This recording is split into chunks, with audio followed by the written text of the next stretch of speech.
एक तो ये जो पूरी प्रोसेस चालू हुई है वो 9/11 के बाद से चालू हुई है। 9/11/2001 आपको याद होगा, 2 एरोप्लेन। खैर मैं कुछ चीजें दोहरा रहा हूं ताकि हम समझ सके आईएस आया कहां से। ये ऊपर से टपका कि अंदर से कोई ऐसी चीज है जो इस कैंसर को बढ़ावा दे रही है।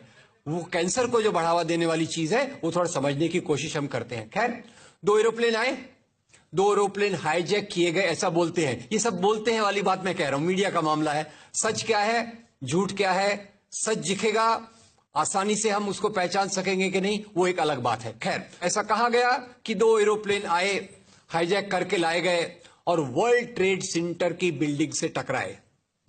अब इतनी बड़ी बिल्डिंग थी, वो एरोप्लेन से गिर सकती कि नहीं, वो दूसरा सवाल। वो सवाल मैं सब अंदर छोड़ देता हूं, उस पर मैं नहीं जाऊंगा। बिल्डिंग नीचे बैठ गई और उसी के साथ करीब 3,000 लोग मारे गए। कुछ मैं सवाल पूछता हूं अपने दोस्तों से ताकि मेरी समझ भी बढ़े, आपकी समझ भी बढ़े। एक सवाल का जवाब दीजिए, ये 3,000 लोग जो मारे गए, ये लोग गुनाहगार थे या बेगुनाह थे? बेगुनाह थे। और इसके बाद वो ओसामा बिन लादेन, बुरा मत मानिएगा, मैं उसकी बहुत आलोचना करता हूं, वो कहता है ये अच्छा हुआ, ये जिहाद है, ऐसा और होना चाहिए, अल्लाह का शुक्र है। अब ये इस्लाम के नाम से उसने जो कह दिया, मेरे ख्याल से इस्लाम पे ये सबसे बड़ा अटैक था। और ये अटैक करने वाले के पीछे कौन था? क्या ओसामा बिन लादेन ऑटोमेटिक आ गया?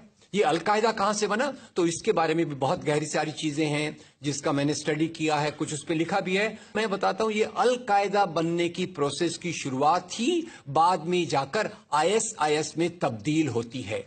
मैं इसको सवाल के रूप में पूछता हूं, देखिए, अगर इस्लाम के कारण आतंकवाद होता, मेरा सवाल जरा समझ लीजिए, अगर इस्लाम के कारण आतंकवाद होता तो दुनिया के कौन से देश में सबसे ज्यादा आतंकवादी होना चाहिए?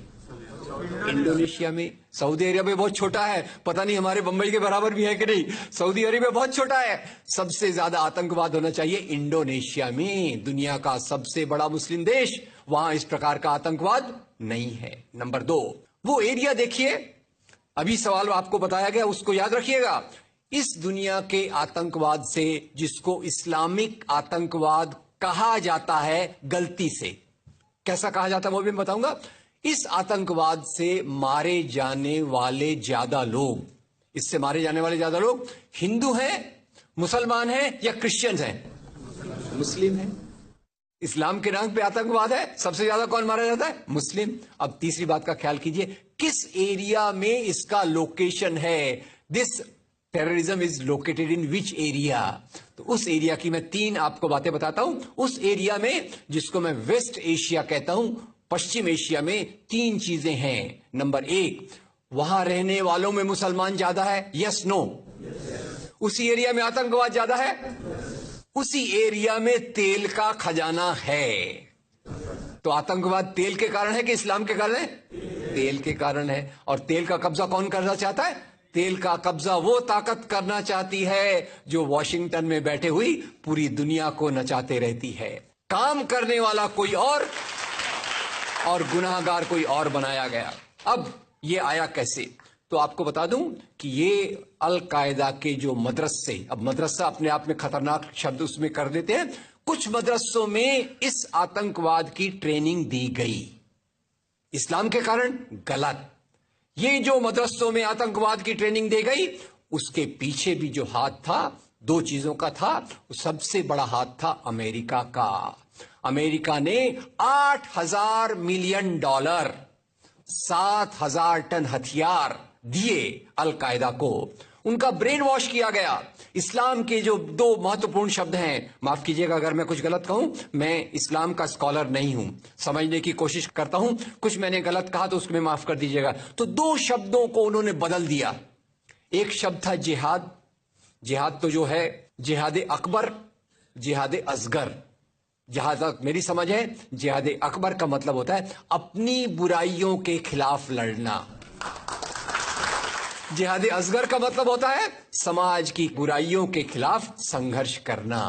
तो इस जिहाद शब्द का मतलब बदल कर दिया गया कि जो भी व्यक्ति आपसे असहमत है, जो भी व्यक्ति को, किसी को पहले काफिर लेबल करो, अब काफिर का भी एक बहुत अलग मतलब है, I won't go to the details of that. तो काफिर किसी को बोलो, उसको मारो, तो उसको जिहाद के नाम दिया गया। और ये ट्रेनिंग उन मदरसाओं में हुई जिसको अमेरिका ने पैसा दिया, अमेरिका ने सिलेबस भी दिया। और तो और मेरी समझ है, मदरसों में कुरान की ट्रेनिंग देते हैं, वो कैसे होना चाहिए वो आपके बीच में चर्चा का मुद्दा है, पर यहां जो ट्रेनिंग दी गई उसका सिलेबस वॉशिंगटन में बनाया गया। और खैर ये क्यों बनाया गया उसके पीछे मैं पहले बहुत कोशिश करके, मेहनत करके लोगों को बोलता था ये अलकायदा इसके लिए बनाया गया। बाद में मेरे हाथ में एक बहुत अच्छी चीज आई। अब यूट्यूब में कई चीजें बहुत अच्छी है, कई चीजें खराब हैं। यूट्यूब के कारण हमारे कई नौजवान भटक भी रहे हैं, पर यूट्यूब की कुछ अच्छी चीजें आपको बताता हूं। यूट्यूब में आप सर्च कीजिएगा 3 शब्दों को, हिलरी क्लिंटन अलकायदा अमेरिका, उसमें आपको 4.5 मिनट का एक वीडियो मिलेगा जिसमें हिलरी क्लिंटन बताती है, मैं नहीं कह रहा, हिलरी क्लिंटन कहती है कि हमको रशियंस के खिलाफ लड़ना था, हमारी फौजें जो वियतनाम से एकदम डिमोरलाइज होकर आई थी वो तैयार नहीं थी, तो इन एशिया के मुसलमानों के नौजवानों के कंधे पर रखकर हमने अपनी बंदूक चलाई, हमने अलकायदा खड़ा किया, हमारा काम हो गया, हम अपने हाथ धो लिए और हम अपने वापस आ गए। Is the United States supporting Al-Qaeda in Syria? The answer is yes. Fact number 1. There is no question that Al-Qaeda fighters are part of the opposition forces attempting to overthrow Syria's government. Fact number 2. The creation of Al-Qaeda wasn't Islamic fundamentalism. It was the CIA. The Mujahideen was created by the CIA to cause problems for the Soviets. And you might say that's crazy talk, right? Here's Secretary of State Hillary Clinton. To be fair, we had helped to create the problem we're now fighting. How? Because when the Soviet Union invaded Afghanistan, we had this brilliant idea that we were going to come to Pakistan and create a force of Mujahideen, equip them with Stinger missiles and everything else to go after the Soviets inside Afghanistan. And we were successful. The Soviets left Afghanistan, and then we said, great, goodbye, leaving these trained people who were fanatical in Afghanistan and Pakistan, leaving them well armed, creating a mess, frankly, that at the time we didn't really recognize. We were just so happy to see the Soviet Union fall, and we thought, okay, fine, we're okay now. Everything's going to be so much better. Now you look back, the people we're fighting today, we were supporting in the fight against the Soviets. So it's not a conspiracy theory, it's history. And it's history that's being repeated in Libya and now in Syria. But there is a bigger problem here, one that every American should be questioning. We're fighting Al-Qaeda in Afghanistan, but we're also bombing Al-Qaeda targets in Pakistan and in Yemen. And as we do that, something occurs known as collateral damage. Hundreds of civilians in Yemen have been killed in just the first half of 2012 by U.S. airstrikes aimed at Al-Qaeda fighters. We also have a history of kind of moving in and out of Pakistan. I mean, let's remember here, the people we are fighting today, we funded 20 years ago. And we did it because we were locked in this struggle with the Soviet Union. They invaded Afghanistan, and we did not want to see them control Central Asia. And we went to work. And it was President Reagan in partnership with the Congress, led by Democrats, who said, you know what, sounds like a pretty good idea. Let's deal with the ISI and the Pakistani military, and let's go recruit these Mujahideen, and that's great. Let's get some to come from Saudi Arabia and other places, importing their Wahhabi brand of Islam so that we can go beat the Soviet Union. And guess what? They retreated. They lost billions of dollars, and it led to the collapse of the Soviet Union. So there's a very strong argument, which is, it wasn't a bad investment to end the Soviet Union, but let's be careful what we sow because we will harvest. And we now are making up for a lot of lost time. So what you need to know tonight is heavy. Our government is bombing sites around the world in an ongoing war with Al-Qaeda. In Iraq, where Al-Qaeda had no presence before the U.S. war, Al-Qaeda is now thriving. The same Al-Qaeda, yes, created by the U.S. government in order to harm the Soviets.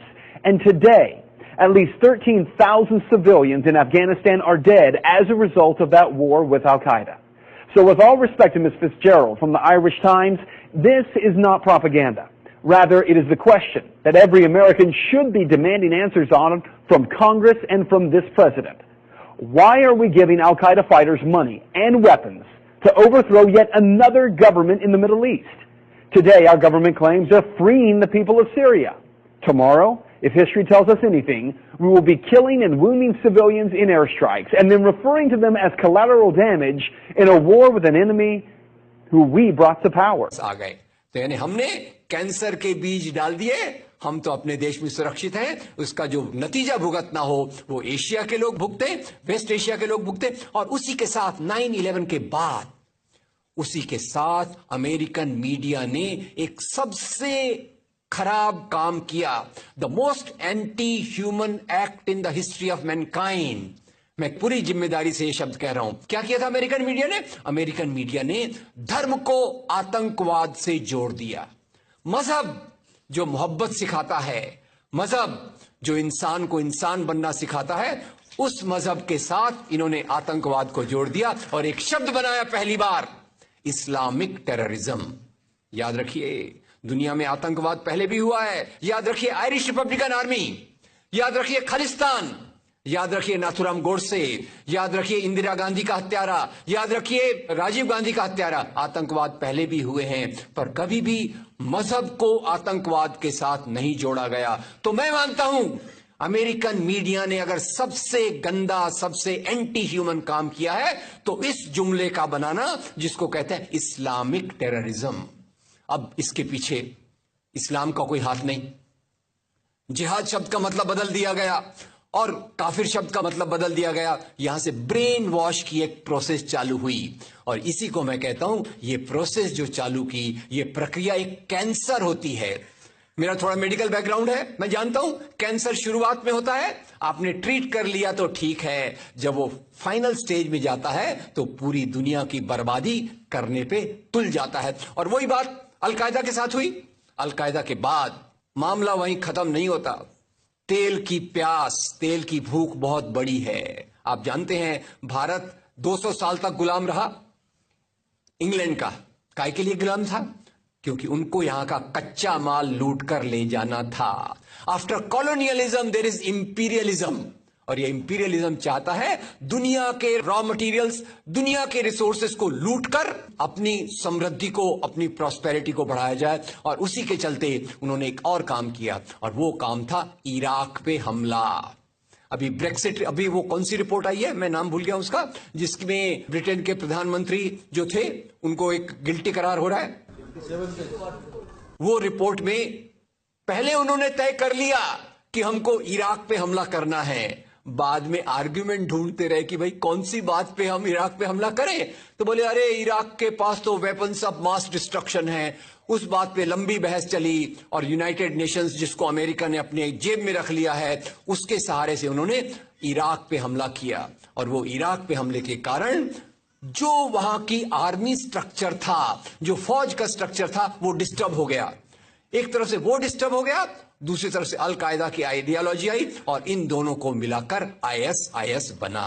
काम है इस्लाम का नाम, इस्लाम के नाम पर जो काम हो रहा है वो वास्तव में it is a design of imperialist powers to control on the oil resources of the world. इससे गंदी बात दुनिया में कोई नहीं हो सकती कि मजहब के नाम पर एक पॉलिटिक्स, मजहब के नाम पे आर्थिक समस्याओं को अमेरिका हल करने की कोशिश कर रहा है।